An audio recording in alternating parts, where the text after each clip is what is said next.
예, 오늘도 시장 판단과 또 종목에 대한 전략 세워보도록 하겠습니다. 이베스트 투자증권 디지털 사업부 염승환 이사와 함께합니다. 어서 오십시오. 네, 안녕하세요. 네, 안녕하세요. 역시 첫 번째로는 전자공시 나온 종목 가운데서 우리가 눈여겨볼 만한 종목 어디가 있는지 화면 통해서 함께 확인해 보도록 하겠습니다. 일단 첫 번째 종목은 KC고요. 그리고 한국항공우주 앞서서도 저희가 브리핑을 해드렸는데 관련해서 한번 투자 전략과 의견도 들어보겠습니다. 그리고 메가스터디 교육까지 준비가 돼 있는데요. 일단 KC부터 포인트 한번 짚어주시겠어요? 네, 이 회사는 이제 예전에 한번 보고서 한번 소개해드린 적이 있는데요. 그 전력 반도체 관련 이제 기업으로 이제 알려져 있고요. 이번에 11.9% 이제 자기 자본 대비해서 한 200억 정도 되는 규모인데 구미에 공장을 이제 하나 또 증설을 한다 이런 내용이고 자세한 뭐 내용은 안 나와 있지만 아마 이제 전력 반도체 생산과 관련된 좀 설비 투자 아닐까 이렇게 추정이 되고요. 일단 이번 3분기에 실적이 나왔는데 굉장히 잘 나왔습니다. 그 영업이익이 뭐 물론 이제 작년 3분기가 워낙 좀 적었기 때문에 그렇지만 5,359% 좀 급증을 했고요. 매출액도 31% 증가를 했습니다. 그러니까 이 회사가 이제 주력으로 만들고 있는 이 전력 반도체가 SI라는 이제 그 전력 반도체라고 하는데 실리콘 전력 반도체라고 보시면 좋을 것 같아요. 이게 주로 뭐 LG전자 같은 이제 가전 제품에 들어가거든요. 그래서 이 전력을 이제 어떻게 보면 이제 컨트롤 해주는 좀 장치라고 좀 보시면 좋을 것 같은데 모든 가전 제품이나 뭐 전자기기엔 다 당연히 필수적으로 들어가고 특히 모터를 좀 이렇게 컨트롤 해야 되기 때문에 이 모터가 들어가는 제품에는 뭐 거의 그냥 필수적으로 다 들어간다. 이렇게 생각을 해주시면 좀 좋을 것 같아요.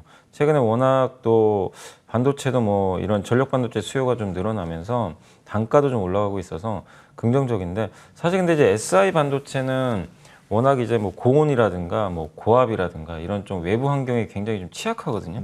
그래서 우리가 뭐 이게 신재생 에너지라든가 5G 통신 장비 아니면은 뭐 전기차 뭐 아니면 데이터 센터 이런 데는 환경이 되게 좀 거칠어요. 거칠기 때문에 이런 데 되게 좀 취약할 수밖에 없는데 그래서 이제 새롭게 나오는 제품들이 그 SI 이제 C라 그래야죠. C가 이제 카바이드라고 좀 보시면 좋겠는데 이게 이제 새롭게 지금 부상을 하고 있는데 이 KC가 아직은 이제 SI 위주로 좀 만들고 있는데 이 시장이 좀 뛰어들고 있습니다. 그래서 국내 이제 글로벌 전기차 제조사에 이걸 좀 만들어 가지고 공급을 좀 일부 좀 하고 있는 것으로 좀 보이고요. 어쨌든 개발도 지금 진행하고 있고 양산도 뭐 차근차근히 또 준비 중이라고 하니까 특히 SIC 이 제품 양산에 성공한다라면은 기업 가치가 한 단계 더 레벨업 되겠죠. 왜냐하면 이제 SI보다는 SIC 시장 규모가 앞으로 굉장히 좀 커질 수밖에 없고 국내에서 이제 사실 가장 적극적인 회사가 SK 그룹이거든요.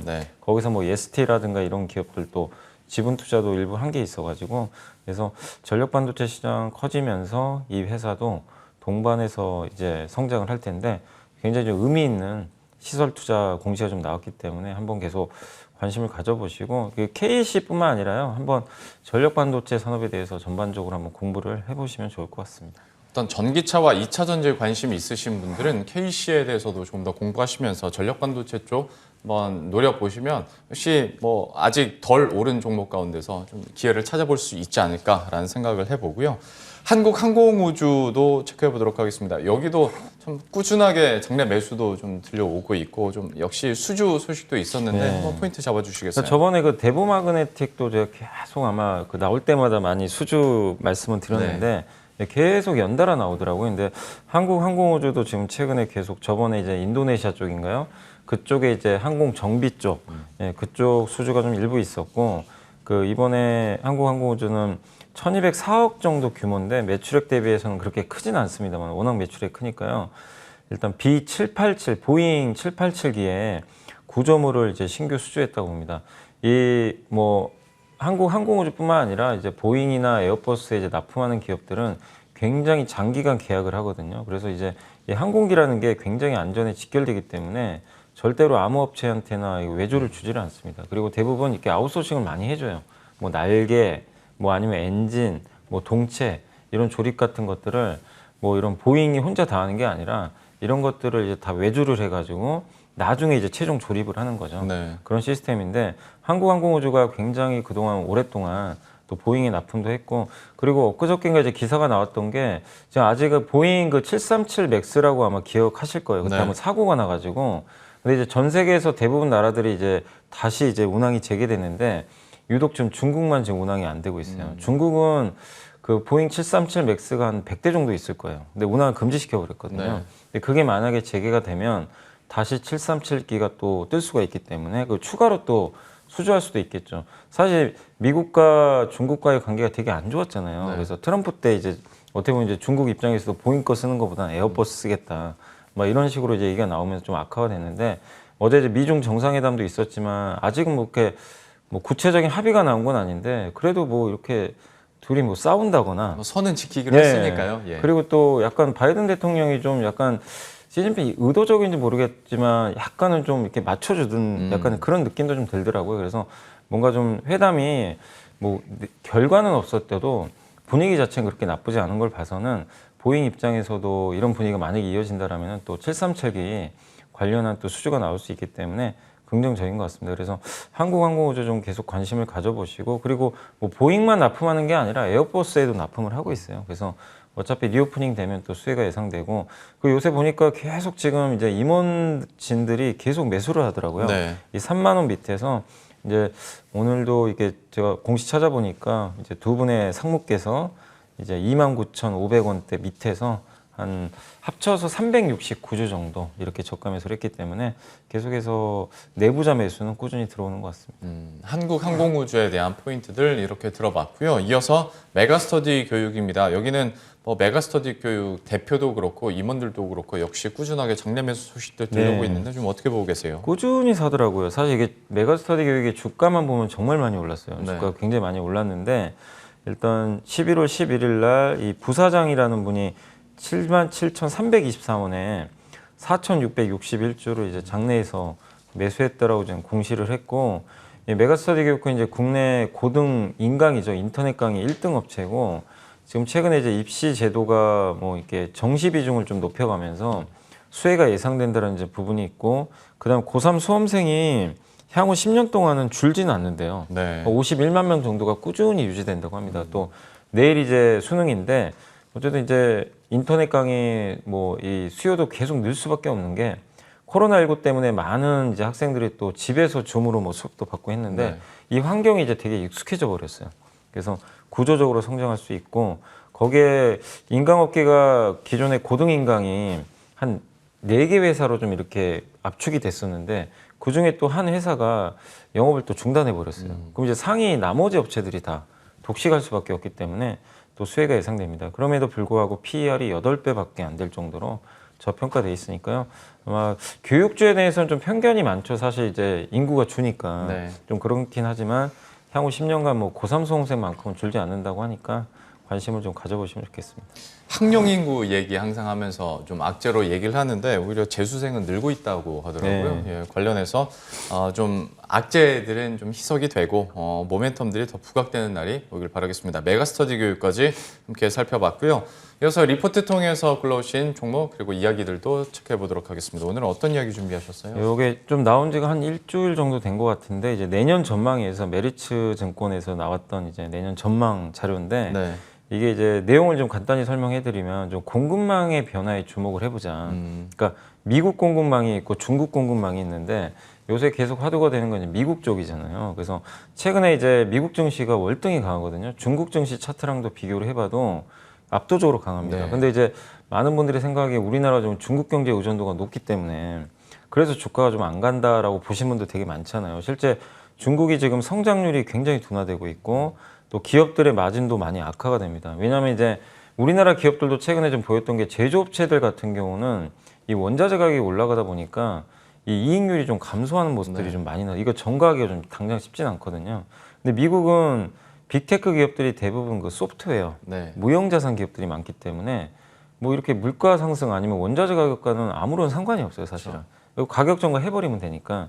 그래서 미국이 중국보다 중국도 아직도 이제 제조업체들이 많다 보니까 결국 거기서 좀 차이가 좀 발생했다 이렇게 보시면 좋겠고 근데 이 보고서 내용은 뭐냐면 그렇게 좀 너무 볼 필요는 없다는 내용이더라고요. 뭐냐면 한국이 이제 계속해서 예전에 이제 중국 비중이 되게 높았죠. 예전에 특히 이제 2000년대 초중반에 그때 중국 경제가 정말 엄청나게 성장하면서 네.